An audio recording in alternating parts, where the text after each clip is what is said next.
E aí, pessoal, tudo bem? Como é que vocês estão? Vamos lá para mais uma aula. Essa aqui vai ser a última aula nossa com relação ao tema que a gente vem tratando, que significa mídias digitais, espaços públicos e democracia. Nós estamos vendo isso já nas últimas 3 aulas, 3 ou 4 aulas, se não me engano. Em especial, a gente tratou das políticas do virtual, né? Ou seja, como que a política se dá no ambiente virtual, a questão da sociedade em rede, a questão da esfera pública. E hoje nós vamos continuar nessa questão da esfera pública, para a gente fechar esse assunto, com mais dois estudos importantes, 3 estudos importantes, né? Mas que, de alguma maneira, nos fazem refletir muito enquanto produtores de conteúdo também dessas mídias digitais, e não só receptores. Em especial porque nós vamos produzir conteúdo.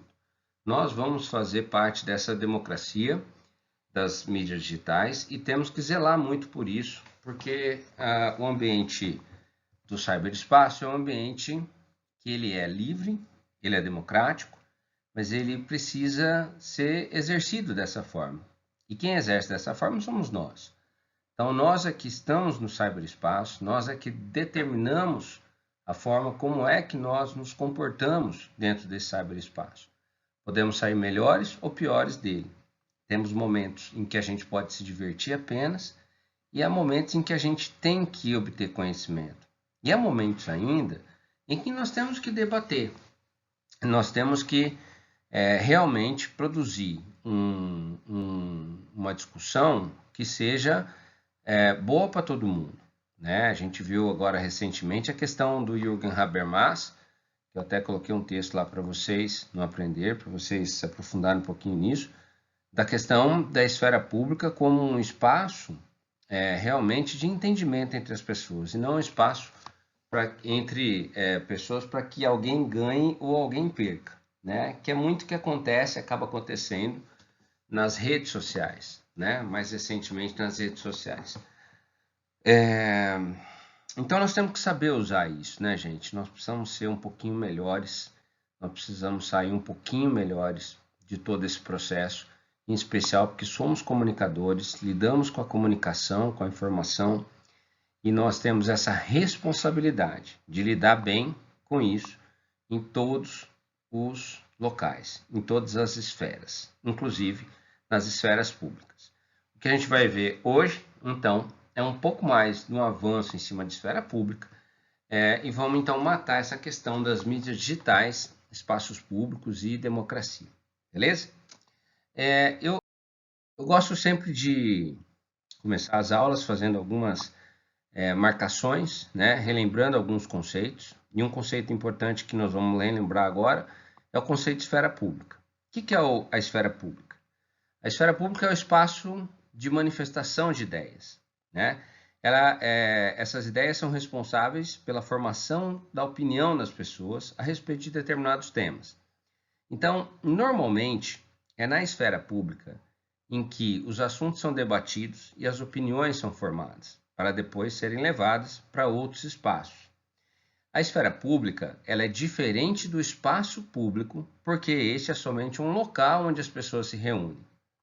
Sempre lembrando, trazendo para as mídias digitais, o cyberespaço, ele é um espaço público, mas ele tem um grande potencial de se tornar uma esfera pública.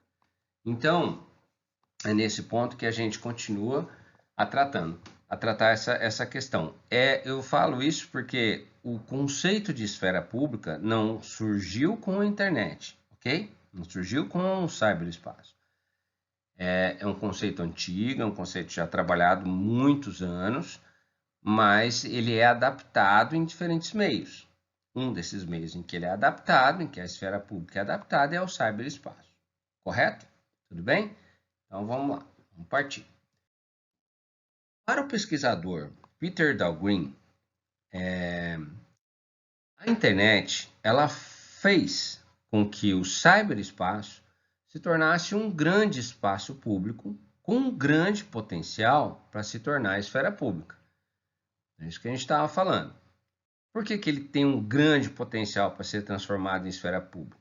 Porque o cyberespaço, ele aborda um grande número de discussões políticas, um grande número de discussões de várias causas, em especial causas que estão ligadas à identidade. Deixa eu tirar aqui esse quadradinho para você poder ler tudo. O e-mail. Quer dizer, a gente vê que o cyberespaço, então, é um cyberespaço para uma série de discussões políticas, né? Uma série de discussões políticas acontecem ali, inclusive identitárias. É um espaço de defesa de posições, de posicionamentos que são políticos, que são espaços politizados. Ele é democrático porque ele está ao alcance de qualquer pessoa que queira participar dele, desde que não haja restrições ditatoriais, né? Alguns regimes não permitem a internet, mas a maioria sim. E ele possui um potencial de engajamento cívico muito grande, né? Eu estou falando cívico aqui de um termo que vem do latim civitas, que é cidade, que tem a mesma raiz de civilidade, civilização, em especial a cidadania. Desde que a internet foi liberada comercialmente, listas de discussão, e-mails e mais para frente as redes sociais, elas se tornaram um espaço preferencial para discussões políticas. Na atividade online das pessoas interessadas em expor ideias, defender suas causas, simplesmente opinar a respeito de fatos políticos do cotidiano, mostra que há ali uma vitalidade muito grande dentro do cyberespaço para que esse debate político aconteça. E mais do que o partidos e governos, essa questão, né, esse engajamento de questões políticas a partir do uso das mídias, talvez seja um dos principais horizontes que a gente tem hoje na democracia. Ou seja, a democracia, ela hoje tem uma perspectiva muito boa por conta justamente do cyberespaço, né? A democracia é a chance de participação de todas as pessoas no processo de tomada de decisões, correto? Isso é uma definição muito clara de democracia. O que é democracia?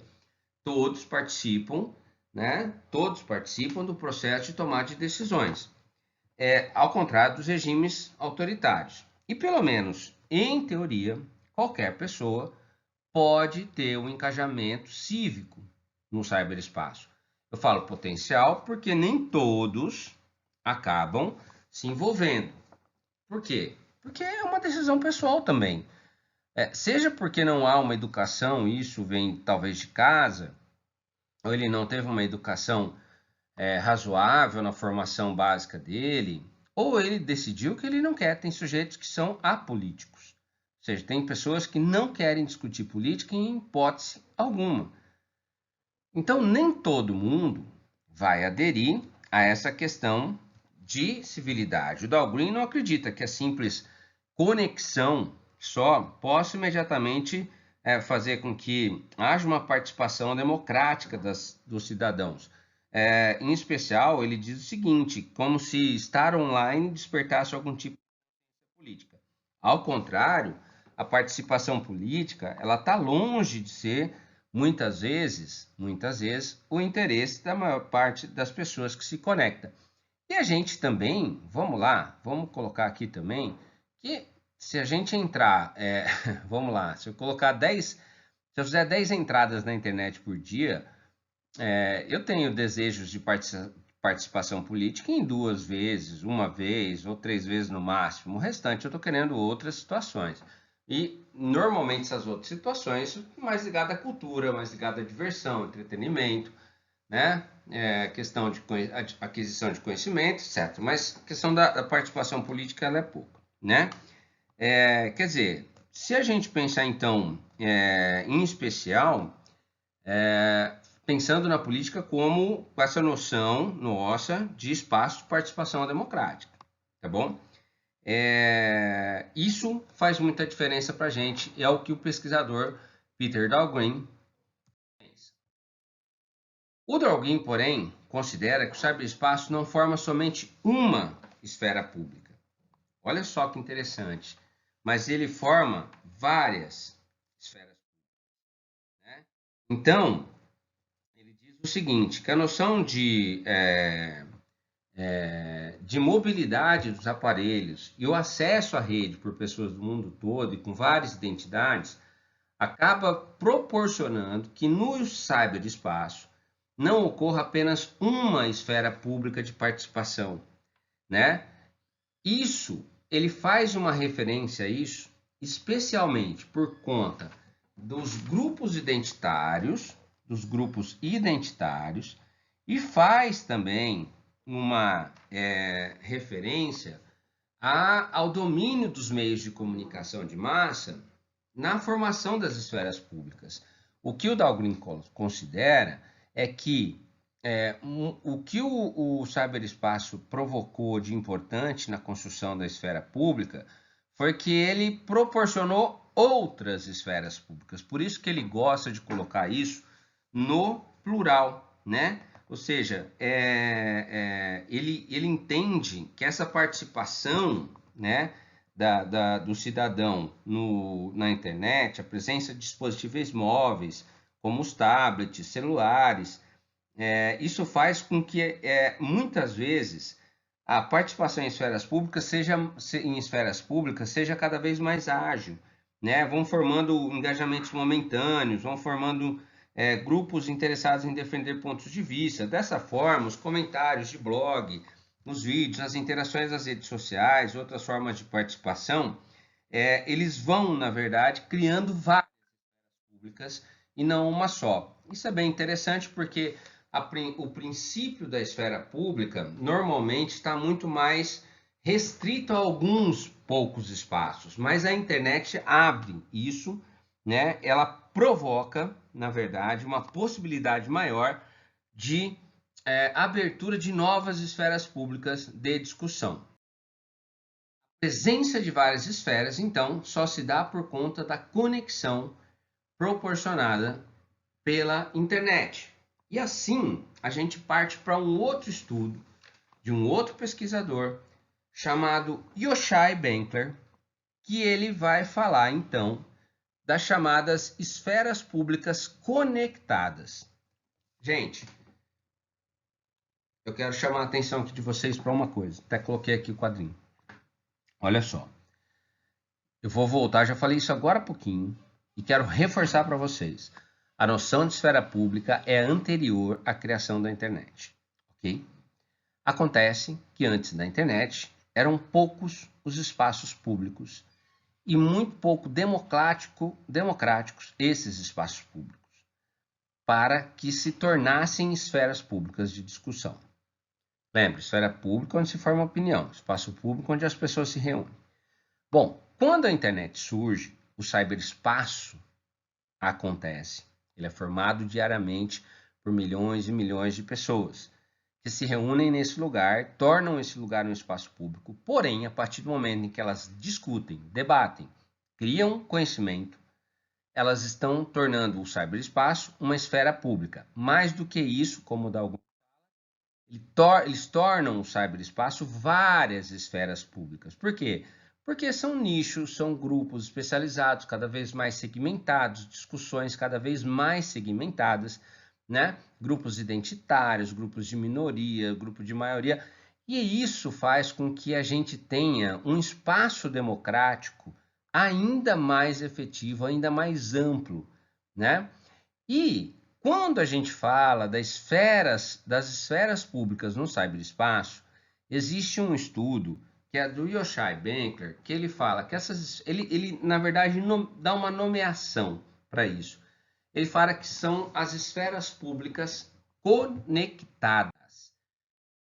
É a lógica da esfera pública conectada que o Yochai Benkler fala para a gente. É que ela abre espaço para que todos possam ser ouvidos. É mais ou menos o que a gente já vem falando bastante nos outros estudos. O Yochai Benkler é um dos maiores pesquisadores norte-americanos dessas relações entre as redes digitais e a noção política, né? Segundo o Benkler, As mídias digitais permitem que a política seja ainda mais democrática que nos meios massivos tradicionais. Por exemplo, olha só, quando a gente fala, né, da questão de ser um pouco mais democrático, 500 mil reais é o valor que você vai pagar para entrar no intervalo do Jornal Nacional, 30 segundos, e poder emitir a sua opinião sobre o combate do Covid-19 aqui no Brasil. 30 segundos, você desembolsa 500 mil reais. Não sei se tem aí na sua carteira 500 mil, mas se tiver, você pode dar uma olhadinha nele. Só assim, ó, se eu quiser entrar no intervalo do Jornal Nacional na Rede Globo, por 30 segundos eu pago 500 mil reais. Mas aí eu dou a minha opinião sobre o combate ao Covid-19 no Brasil. Tá? Porém, se eu quiser publicar a minha opinião sobre o combate ao Covid-19 no Facebook, eu não gasto nada. Claro, estou gastando lá a minha conexão, mas não desembolso para falar isso que eu quero. Entende, não? Então, o que o Blenker vai falar é que as mídias digitais vão permitir que a política seja ainda mais democrática do que nos ambientes massivos de comunicação tradicionais, né? Quer dizer, isso provoca a diminuição da dependência que nós teríamos com relação à mídia de massa. Então, o Benkler vai falar o seguinte, deixa eu tirar aqui para você ver. Ele diz que, em vez da mensagem ser distribuída de um único polo para uma grande audiência, como é nos meios de comunicação tradicionais, e com um custo relativamente muito alto, que a produção de tudo isso é muito alta, a mensagem, gente, ela vai ser divulgada de uma forma muito mais ramificada nos vários nós e links da rede. Isso significa também que a opinião das pessoas agora pode ser ouvida como nunca antes ela foi. Né? Como nunca antes ela foi. Ela tem uma chance de ser potencialmente ouvida. Eu sempre falei aqui, se a gente quisesse hoje dar uma opinião sobre determinado assunto, dificilmente a gente conseguiria fazer isso na década de 80, numa televisão, numa rádio, num jornal, só se a gente fosse entrevistado. Mas qual a chance disso acontecer, né, gente? Então, a gente está diante de uma esfera pública conectada que permite que principalmente esse horizonte democrático, essas regras da democracia, possam ser melhor utilizadas. A possibilidade dos cidadãos conversarem entre si sobre os assuntos que interessam, né, entre eles, aumenta e, na verdade, diminui, né, em relação à mídia de massa. Ou seja, o que eu estou querendo dizer, as pessoas podem conversar entre elas, discutir entre elas sobre os assuntos que elas mais querem, sem depender dos meios tradicionais de massa para fazer isso, né? A agenda política da sociedade, em outras palavras, gente, torna-se parcialmente independente da agenda temática dos meios de comunicação. Não é porque as redes de televisão estão divulgando o assunto X que as pessoas vão falar sobre esse assunto X. Em rede, um assunto Y, mesmo que ignorado pela mídia de massa, ele pode se tornar um assunto mais comentado nas redes. A gente tem visto isso acontecer tanto, né? Ou seja, muitas vezes a discussão está tão ferrenha dentro da internet e a mídia de massa não entrou na discussão. Por quê? Porque não é dela, não está na agenda dela, né? Em outras palavras, cara, o que o Bentler coloca para a gente é que a agenda política da sociedade ganha independência relativa dos assuntos discutidos nos meios de comunicação, gente. Isso é fantástico, isso é espetacular em termos de democracia.